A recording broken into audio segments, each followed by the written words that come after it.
దయచేసి అర్థం చేసుకోండి. ఇంకా గట్టిగానా అరుస్తున్నానయ్యా? వినపడుతుందండి? వినపడుతుందా?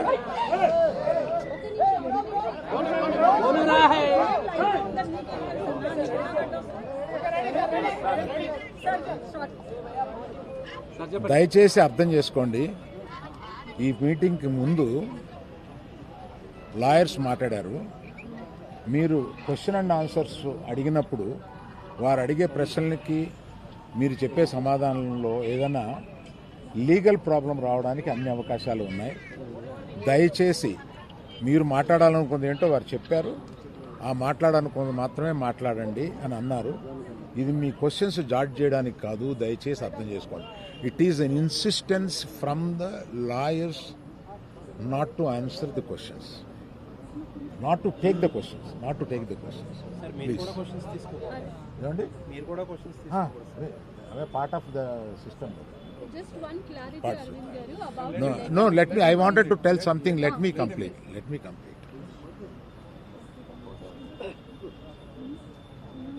ఒక ఆల్ ఇండియాలో ఈ కలెక్షన్స్ బ్రేక్ చేసిన సినిమాలో తన కష్టం, ఆ సినిమాకి అంత కలెక్షన్స్ రావడం, ఇవన్నీ చేసిన ఒక సినిమాకి అతను వెళ్ళి మొదటి షోలో తను కూర్చొని జనం దీన్ని ఎంత అప్రిషియేట్ చేస్తున్నారో, తనని ఎలా రిసీవ్ చేసుకున్నారు అని చూసుకునే అదృష్టం లేకపోయింది. Because of an unfortunate incident he had to come back. ఆ తర్వాత ఒక తండ్రిగా నాకు ఇంత సాధించి ఇంత పెద్ద సినిమా తీసిన అతను లాస్ట్ 2 వీక్స్గా ఈ గార్డెన్లో మూల కూర్చుని ఉంటున్నాడు. రోజు ఆ పైన ఉంటున్నాడు, లేకపోతే ఇక్కడ ఉంటున్నాడు. నేను ఒకసారి ఈ గార్డెన్ దగ్గరికి వచ్చి, ఏంటయ్యా ఇట్లా ఉంటావు నువ్వు, వెళ్ళి ఫ్రెండ్స్ దగ్గరికన్నా వెళ్ళు, లేకపోతే ఏదైనా ఊరన్నా వెళ్ళు, ఏదైనా బ్రేక్ తీసుకో, ఇందులోనే ఉండి నువ్వు ఇట్లాగ మరోజుగా ఇలా కూర్చుని ఉంటావు, దేశం అంతా నీ సినిమాని సెలబ్రేట్ చేసుకుంటుంటే నువ్వు ఇట్లా కూర్చుని ఉంటావు అంటే, సో అన్ఫార్చునేట్ ఇన్సిడెంట్ కరెక్ట్గా ఇప్పుడు జరిగింది. We don't know why, but the nature did it like that.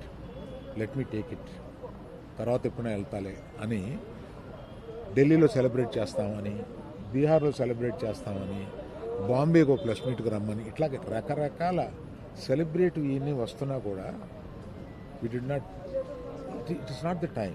It is ఒక ఫ్యామిలీ, తన అభిమానుల ఫ్యామిలీలా అయిపోయినందువల్ల అతను చూస్తుంటే నాకే కడుపు తరుపుకుంటుంది. ఎందుకంటే మీరు కూడా ఒకటి అర్థం చేసుకోండి, 22 సంవత్సరాలు తను కష్టపడి ఈ పేరు సంపాదించుకున్నాడు. ఇది ఒక రోజుతో వచ్చింది కాదు, ఒక సినిమాతో వచ్చింది కాదు, ఒక ప్రెస్ మీట్తో వచ్చింది కాదు, ఒక ఇన్సిడెంట్తో వచ్చింది కాదు. ఇది క్రమక్రమంగా అతను బిల్డప్ చేసుకున్నాడు.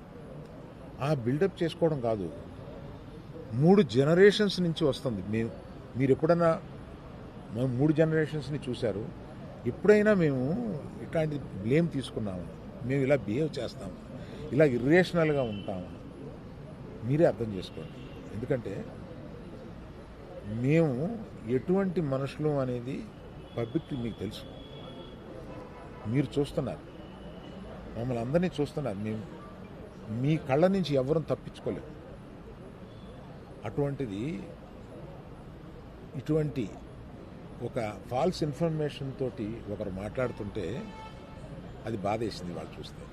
కనుక ఈ క్లారిఫికేషన్ ఇవ్వాలని అతను అన్నప్పుడు తప్పనిసరిగా ఈ క్లారిఫికేషన్లో లీగల్ అబ్జెక్షన్స్ ఏమైనా ఉన్నాయని కనుక్కొని లేవని తెలిసిన తర్వాత ఈ క్లారిఫికేషన్ ఇచ్చారు.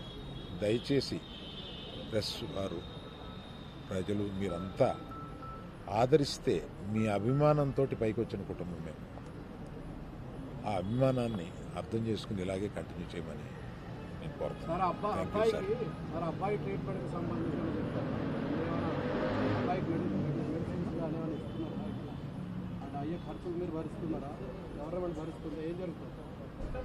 సార్ అయితే దానికి కంటిన్యూ చెక్ అనౌన్స్ చేసిన వెంటనే మంత్రి వెళ్ళి ఇచ్చేశాడు. ఇప్పటికి 20 రోజులు అవుతున్నా కూడా అల్లు అర్జున్ గారు ఇంకా ఇవ్వలేదు. దీని వెనక కారణం ఏంటంటారు? నేను అన్ని నా బాధ ఏదో మాత్రమే చెప్పడానికి వచ్చాను ఇక్కడికి.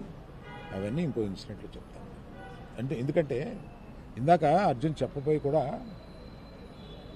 అర్జున్ ఒక అమౌంట్, నా నవీన్ మైత్రి వాళ్ళు ఒక అమౌంట్, డైరెక్టర్ గారు ఒక అమౌంట్, ఇదంతా పెట్టి ఒక ట్రస్ట్ చేద్దాము ఇది అనేదో అనుకున్నాం.